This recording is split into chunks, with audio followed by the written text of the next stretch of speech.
फिल्में तो आप सभी देखते होंगे, मैं भी खूब देखता हूँ। फिल्म में क्या होता है? सस्पेंस, थ्रिलर, गाना, कभी खुशी, कभी गम, कभी आंसू, कभी जश्न, भीड़ भड़क्का, कभी गुस्सा भी। मिल्कीपुर के उपचुनाव का प्रचार भी सब कुछ था, यानी सारे एलिमेंट थे इसमें। चुनाव प्रचार खत्म हो गया है, अब मतदान होगा और फिर 8 तारीख को नतीजे भी आ जाएंगे। पर नतीजों के बाद क्या बदल जाएगा? नमस्कार, मैं हूं पंकज झा और आप देख रहे हैं मेरे साथ पार्टी पॉलिटिक्स। जी हां, पार्टी के तौर तरीके भी बदलेंगे और पॉलिटिक्स यानी राजनीति के संकेत और उसके मायने भी इस चुनाव के बाद बदल जाएंगे। वो कैसे? हम आज इस पर विस्तार से बात करेंगे, लेकिन उससे पहले थोड़ा सा माहौल बना लेते हैं। माहौल इसलिए बना लेते हैं कि थोड़ी सी भूमिका भी बांध लेना जरूरी है।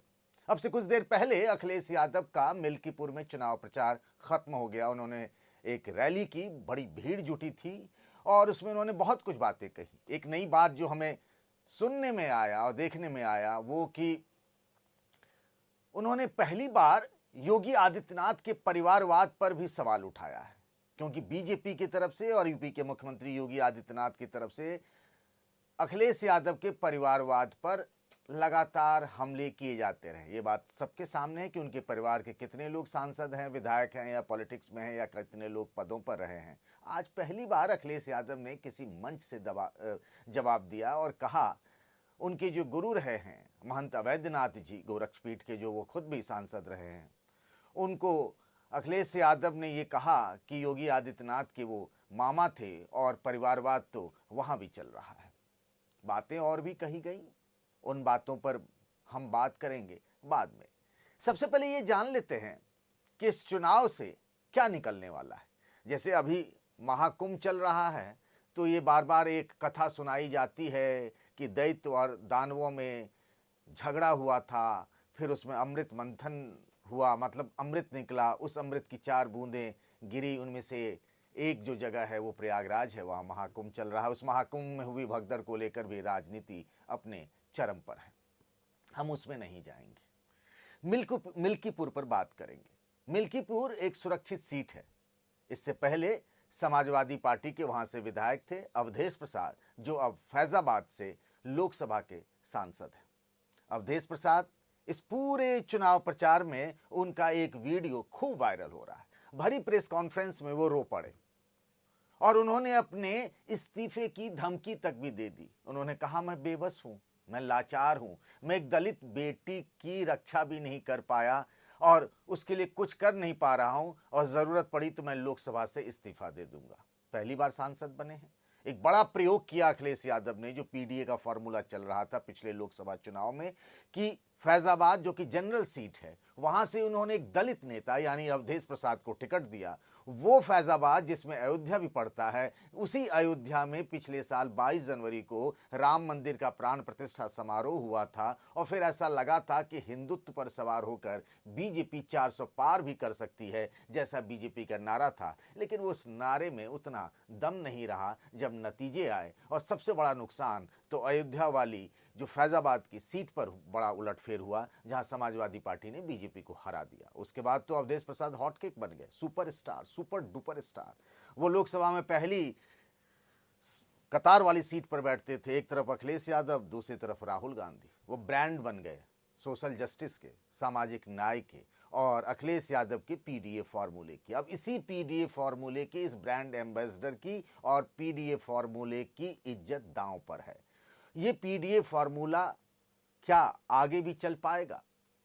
हम इसीलिए बात कह रहे हैं क्योंकि इसके बाद कोई उपचुनाव तो दिख नहीं रहा है। आज जब अखिलेश यादव को मैं सुन रहा था तो उन्होंने अपने रैली की शुरुआत में ही कहा कि चुनाव कोई उपचुनाव जैसा है नहीं, इसका संदेश सिर्फ प्रदेश में ही नहीं देश भर में जाएगा। वो ऐसा क्यों कह रहे हैं? क्योंकि वो जो कह रहे हैं बहुत सोच समझ कर कह रहे हैं।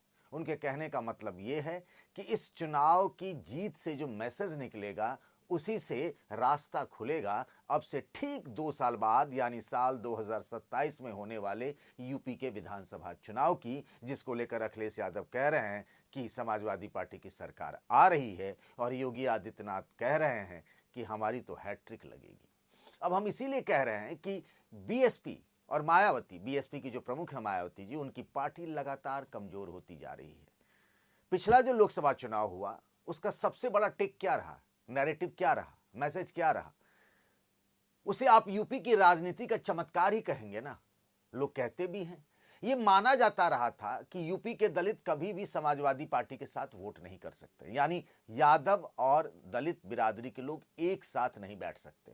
ये एक आम धारणा थी, क्योंकि 2019 के लोकसभा चुनाव में जब मायावती जी और अखिलेश यादव जी के बीच गठबंधन हुआ, तब भी जो मायावती जी के बारे में कहा जाता है कि वो बड़ी आसानी से अपने वोट का ट्रांसफर करा लेती हैं, ऐसा तो कुछ हुआ ही नहीं। मायावती जी और उनकी पार्टी को खूब फायदा हुआ। 2014 के चुनाव में मायावती जी की पार्टी का खाता नहीं खुला था, 0 पर आउट हो गई थी बीएसपी, और वही बहन जी की पार्टी 2019 के लोकसभा चुनाव में 10 सीटें जीतने में कामयाब रही। यानी अखिलेश यादव के पार्टी यानी समाजवादी पार्टी का वोट बीएसपी के फेवर में ट्रांसफर हुआ, लेकिन बीएसपी का नहीं हुआ। समाजवादी पार्टी के 5 ही सांसद जीते थे 2014 में, और 19 में भी उनका डेटा जो है आंकड़ा बस उतनी पे जाके अटक गया, तो कोई फायदा नहीं हुआ। और ये जो बहुत सालों से कहा जाता रहा था कि मायावती जी बड़ी आसानी से अपना वोट ट्रांसफर करा लेती है, वो मिथक टूट गया।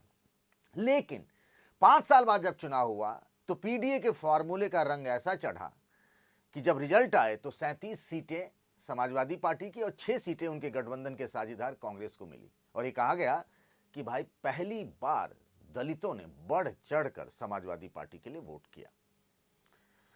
अब कितना किया नहीं किया, अलग अलग आंकड़े हैं, उसके उन आंकड़ों पर नहीं जाऊंगा, लेकिन चुनाव क्या होता है ना, माहौल पे जीता जाता है। ये माहौल बना कि संविधान बदल सकता है, और उस नाम पर और बहुत सारी फैक्टर्स की वजह से, जैसा प्रयोग उन्होंने फैजाबाद में किया, अखिलेश यादव ने वही प्रयोग मेरठ में भी किया, जहां जनरल सीट पर उन्होंने एक दलित उम्मीदवार को उतारा, लेकिन वहां वो प्रयोग नहीं चला। लेकिन अयोध्या वाली फैजाबाद की सीट पर वो प्रयोग चल गया, जहां ये कहा गया कि हिंदुत्व के उभार को पीडीए ने रोक दिया, ध्वस्त कर दिया हिंदुत्व को। अब ये मिल्कीपुर का चुनाव, जो उसी फैजाबाद लोकसभा सीट का हिस्सा है, अयोध्या के बगल वाली सीट है, इससे एक बड़ा टेक जाएगा कि इस चुनाव के बाद जब मायावती जी कमजोर हो रही हैं, उनकी पार्टी का वोट शेयर बीते लोकसभा चुनाव में घटकर सिंगल डिजिट 9.3 के आसपास रह गया। ये बीते कई चुनाव में इतना खराब परफॉर्मेंस कभी नहीं रहा मायावती जी की पार्टी बीएसपी का। अब तो ये है कि उनकी पार्टी को चंद्रशेखर आजाद की पार्टी से जूझना पड़ रहा दलित वोट के लिए। सबसे बड़ा मैसेज ये जाएगा कि इस चुनाव में जो जीतेगा, चूंकि मिल्कीपुर सुरक्षित सीट है, तीनों उम्मीदवार जो हैं, आज़ाद समाज पार्टी जो चंद्रशेखर की पार्टी है, या बीजेपी के चंद्रभान पासवान जो उम्मीदवार हैं, या फिर अजीत प्रसाद जो अवधेश प्रसाद के बेटे समाजवादी पार्टी के, तीनों पासी बिरादरी के हैं।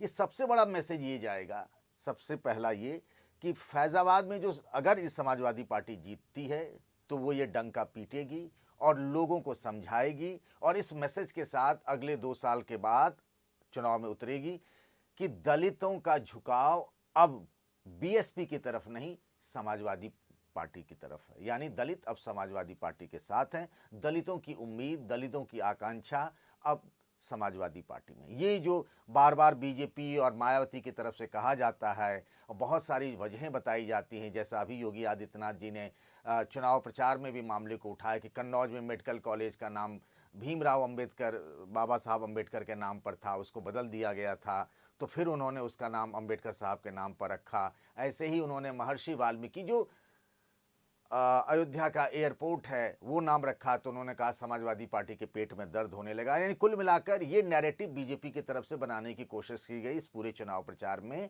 कि समाजवादी पार्टी दलित विरोधी है। जैसे कुछ मायावती बार बार कहती रही कि उन्होंने कुछ जिलों के नाम दलित महापुरुषों के नाम पर रखे, तो उसका उन्होंने नाम बदल दिया, तो ये आरोप लगते रहे। फिर SC ST के प्रमोशन का मसला जो है नौकरी में, वो अलग मुद्दा है, बहुत सारी वजह है। लेकिन अगर ये चुनाव जीत जाती है समाजवादी पार्टी, तो एक बड़ा टेक मिलेगा, एक बड़ा प्लैंक मिलेगा उसे ये लोगों को कहने में कि भाई वक्त बदला है, हालात बदले हैं, सामाजिक समीकरण के मायने बदल रहे हैं, उसके तौर तरीके बदल रहे हैं, और अब पीडीए का फॉर्मूला जो लोकसभा चुनाव में चला, जिसको अगर समाजवादी पार्टी जीत लेती तो वो कहेगी कि फैजाबाद चुनाव जीतना सिर्फ एक तुक्का नहीं था, बल्कि वो पार्टी ने अपना आधार बढ़ाया है, पार्टी ने अपनी पहुंच बढ़ाई है पिछड़ों में, दलितों में, और उसकी वजह से पार्टी की जीत हुई है।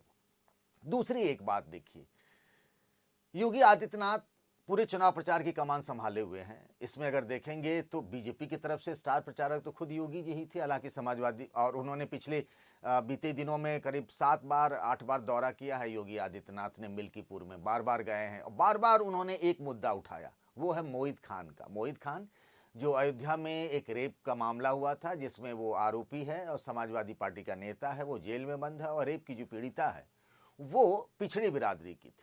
बीजेपी की कोशिश रही है अखिलेश यादव को मुस्लिम परस्त बताने की, और इसीलिए योगी आदित्यनाथ ने इस बार खुलकर हिंदुत्व कार्ड खेला, और उस हिंदुत्व कार्ड के साथ ही उन्होंने सामाजिक न्याय की भी, सामाजिक समीकरण की भी एक खिचड़ी पकाई है। एक दोनों का एक कॉम्पोजिशन बनाया है, एक कह सकते हैं ना वो जो डबल डोज होता है। और इस डबल डोज जिसकी वजह से अगर आप देखिए कि जब नरेंद्र मोदी आए राष्ट्रीय राजनीति में, तो क्या हुआ यूपी में, गैर यादव पिछड़ों, गैर जाटव दलितों, अगड़ों को जोड़कर उन्होंने नया सामाजिक समीकरण बनाया। उसकी वजह से 2014 का चुनाव यूपी में देखिए कि बीजेपी ने कितना अच्छा किया। 2019 में जब सपा बसपा का गठबंधन हो गया, उसके बावजूद बीजेपी ने अच्छा किया, और फिर 2017 का विधानसभा चुनाव जीती पार्टी, 2022 का। लेकिन इस लोकसभा चुनाव में उसमें सेंध लग गई थी, क्योंकि पीडीए आ गया, और पीडीए ने बीजेपी के इस सामाजिक समीकरण और हिंदुत्व दोनों का जो बड़ा अद्भुत मेल था, उस मेल में उसने दरार डाल दी।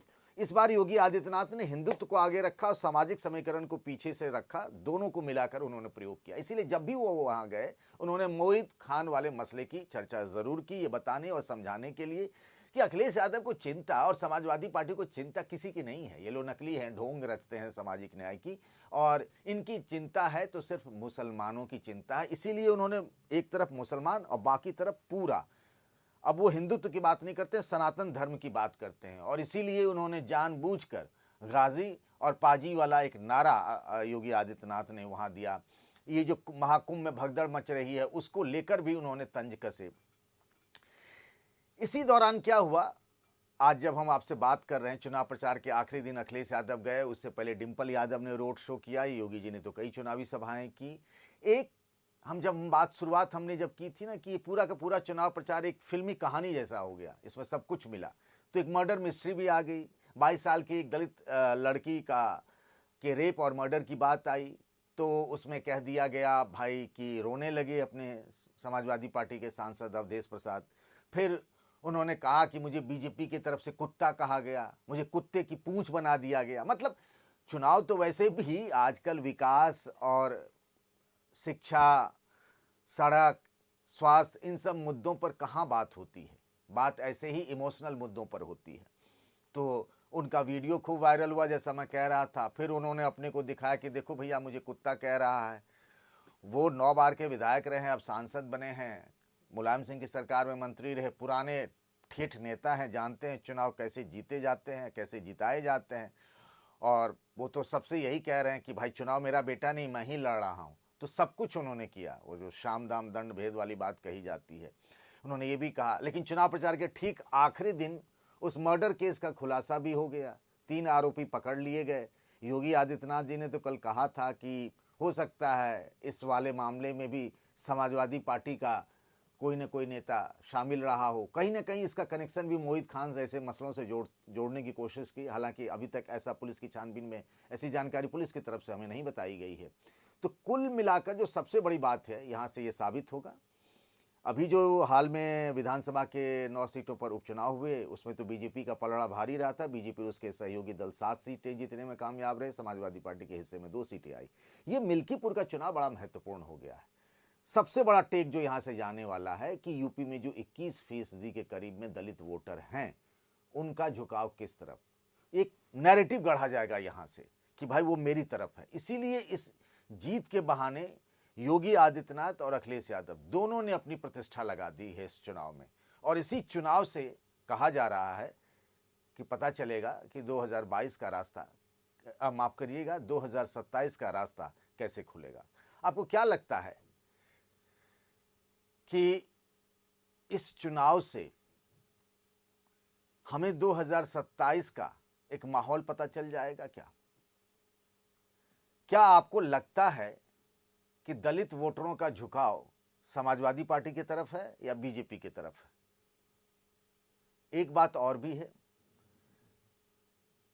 कि क्या इस बार अवधेश प्रसाद के आंसू काम आएंगे।